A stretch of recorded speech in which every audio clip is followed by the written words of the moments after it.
¿Cuál era el juego? ¿Una botada de corriente? ¿O simplemente no estaba premeditado? No.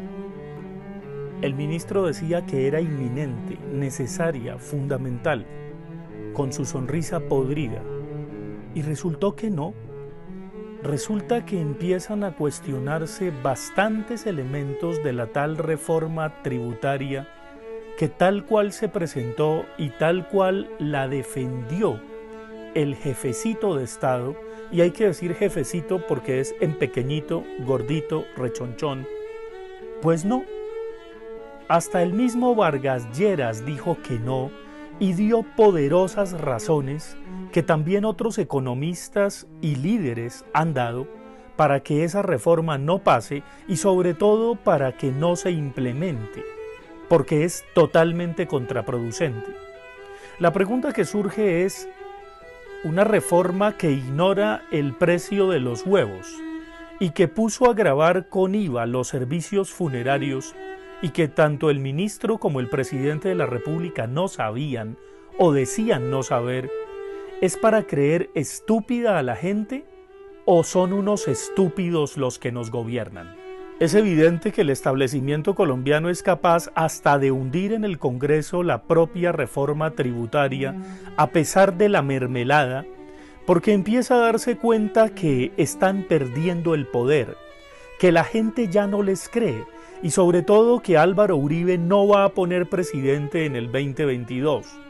¿Será tan cobarde y capaz para sus intereses el mismo establecimiento de sepultar esa reforma tributaria que gravaba con IVA a los servicios funerarios y resucitar a Vargas Lleras? Y entonces el cuento de la vez pasada, en donde el presidente del proceso de paz apoyó al tibio de las ballenas y no a Vargas Lleras, ¿será que se arrepiente? Algunos analistas dirían que años luz Vargas Lleras lo hubiese hecho mucho mejor que el duquecito que pusieron y que a él lo traicionaron. Pero la pregunta es: ¿qué va a pasar con el pacto Char, con el clan Char? Entonces Vargas Lleras va a resucitar como cuando estaba haciendo casas, también con el populismo de yo salvo al pueblo porque esto no le conviene a la gente. ¿Quién se va a enfrentar contra quién en el 2022? Las baterías y los alfiles y las fichas de ajedrez empiezan a moverse.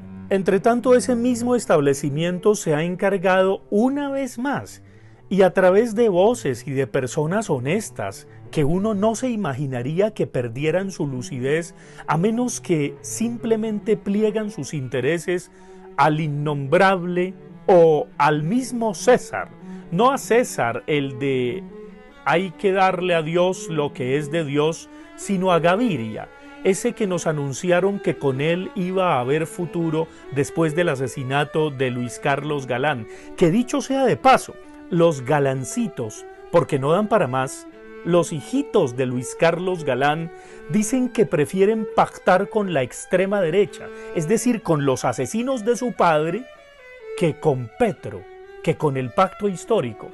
Ustedes están viendo por dónde va el establecimiento ahora y cómo se va a presentar como el salvador del pueblo que hizo hundir la reforma tributaria para que no pase nada porque se les fue la mano o son simplemente unos estúpidos los que están administrando este país en este momento. Bueno, habrá que ver qué pasa. Entre tanto, está una oferta y unas cartas concretas sobre la mesa para las ciudadanías libres de Colombia. Y esas cartas tienen un nombre: Pacto Histórico.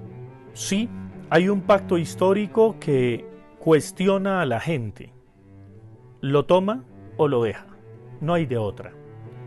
Usted puede dejarse una vez más engolosinar por los mismos con las mismas, que pueden volver a pintarnos pajaritos de oro y pueden con espejitos causar los espejismos que siempre causan, o apostar por una transformación radical de este país. Tenemos la palabra, y por supuesto de cara al 2022, los programas, las propuestas serán claras. Ojalá que nos enteremos de lo que propone cada quien. Ojalá que sepamos dónde optar, por quién optar y sobre todo por qué programa de gobierno. Ojalá que cualifiquemos nuestra cultura política. De lo contrario, estamos condenados a repetir otros 100 años de soledad bajo la tierra. Ya llevamos más de 200 años con los mismos y las mismas. Nunca en Colombia ha habido un gobierno de izquierda. Los peruanos nos van a dar ejemplo.